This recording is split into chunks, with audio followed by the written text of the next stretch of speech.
It was just after 7 p.m. on a cool September evening in 2024 when Officer Daniel Harper, a 42-year-old veteran of the Warren County Sheriff's Department, was responding to a call about a suspicious vehicle on a back road near Lebanon, Ohio.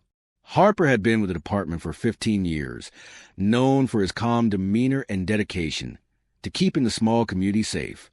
That night, he was patrolling alone, his radio crackling with routine updates as he navigated the winding, poorly lit Route 122. Meanwhile, 14-year-old twin sisters, Lily and Emma Carter, were walking their dog, a 3-year-old German shepherd named Max, along a dirt path that ran parallel to the road. The girls, inseparable since birth, were known in their neighborhood for their bright personalities and their bond with Max, a rescue dog they trained with remarkable skill.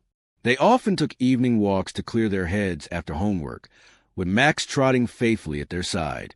Harper had pulled over a pickup truck after noticing it swerving erratically. The driver, a 29-year-old man later identified as James J. Mitchell, had a warrant out for his arrest on charges of assault and theft. What should have been a routine stop turned violent when Mitchell, realizing he was about to be detained, attacked Harper. In the struggle, Mitchell pulled a knife from his jacket and stabbed Harper twice in the abdomen before fleeing into the night, leaving the officer crumpled on the asphalt, his cruiser's lights flashing silently in the dusk.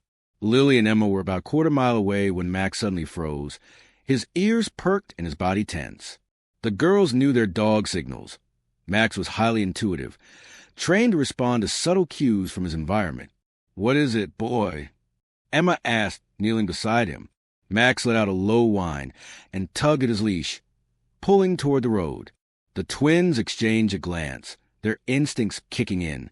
They'd always trusted Max, and something told them this wasn't just a squirrel or a stray scent. Following Max, the girls jogged toward Route 122, their sneakers crunching on the gravel. As they reached the road, they saw the flashing lights of Harper's cruiser in the distance. At first, they thought it was just a traffic stop, but Max's insistent pulling and a faint groan carried on the wind made their hearts race. "Something's wrong," Lily said, her voice steady despite the growing unease.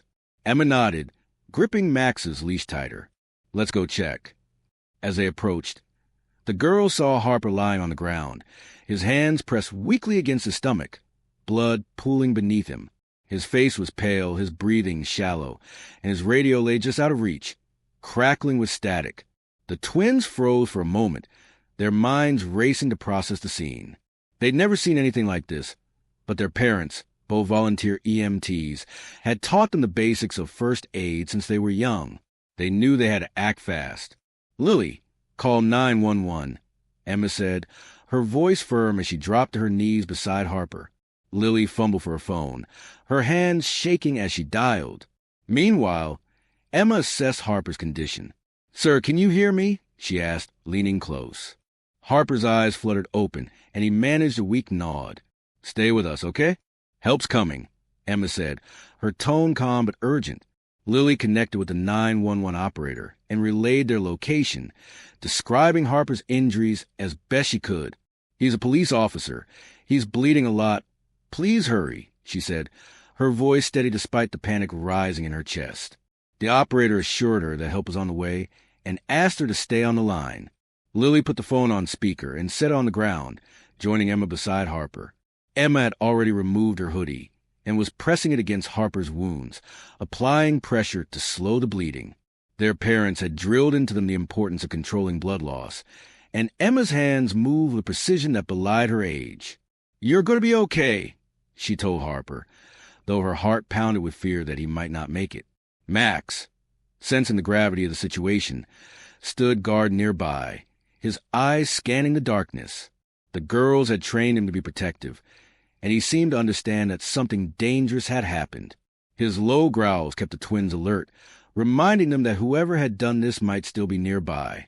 Harper, drifting in and out of consciousness, managed to whisper, "Suspect fled north." Emma nodded, relaying the information to the 911 operator. "He says the person who attacked him ran north," she said, her voice clear despite the chaos. The operator noted the detail and promised to relay it to responding units.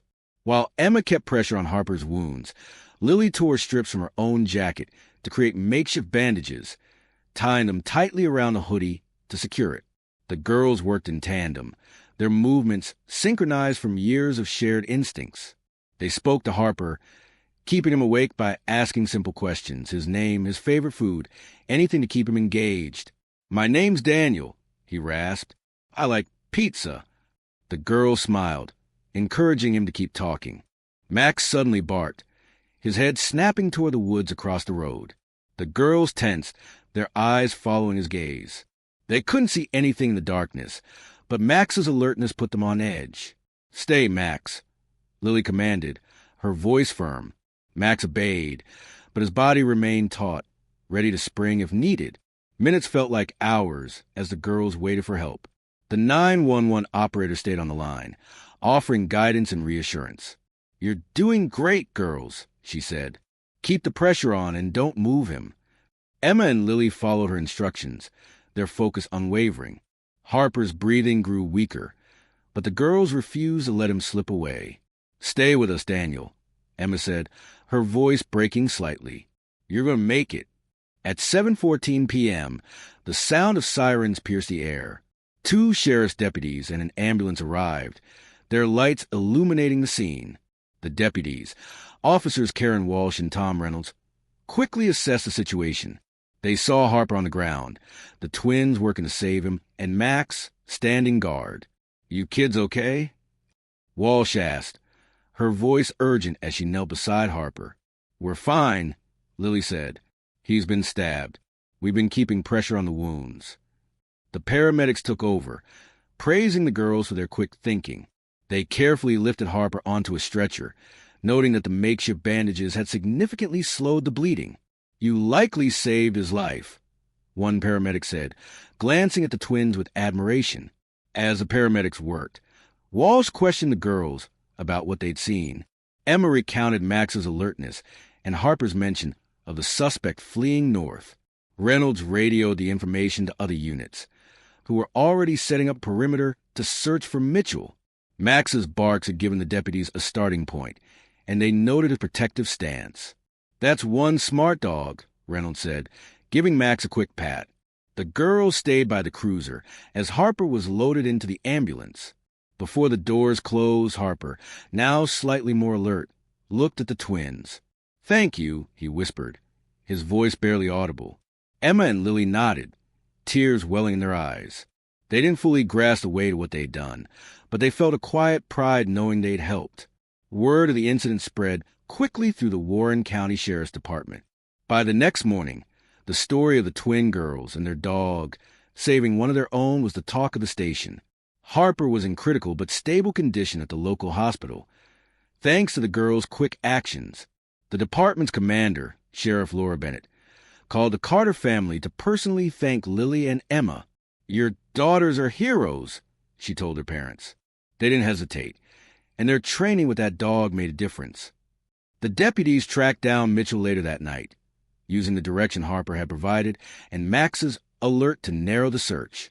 He was found hiding in a barn 2 miles north, still carrying the knife used in the attack. The arrest brought relief to the department, but it was the twins' actions that left a lasting impression. A week later, the sheriff's department held a small ceremony to honor Lily, Emma, and Max. The girls stood nervously in the station's community room, surrounded by deputies, local officials, and their proud parents.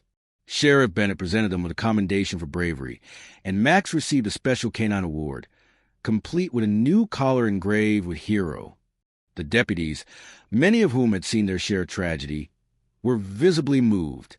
"I've been on this job 20 years, Officer Walsh said, "and I've never seen anything like what those girls did." Harper, still recovering, sent a video message from his hospital bed. "Lily, Emma, Max," he said, his voice weak but steady. "I'm here because of you. I'll never forget what you did." The room erupted in applause, and the twins, usually shy, stood a little taller. The story didn't stay local. News outlets picked it up, and soon the tale of the twin girls and their dog was shared across Ohio and beyond. Community members dropped off cards and treats for Max at the Carter home, and the girls were invited to speak at a local school about first aid and pet training. They handled the attention with humility, insisting they'd only done what felt right. For Lily and Emma, the experience was a turning point. They began volunteering with their parents at the local fire station, eager to learn more about emergency response. Max, ever loyal, continued to walk with them each evening, his keen senses a constant reminder the night they became heroes. The Sheriff's Department, forever changed by the incident, implemented a new training program for community members, inspired by the twins' quick thinking. The memory of that night lingered in Warren County, a testament to the courage of two young girls and their dog, who turned a moment of crisis into a story of hope and resilience that stunned an entire police department.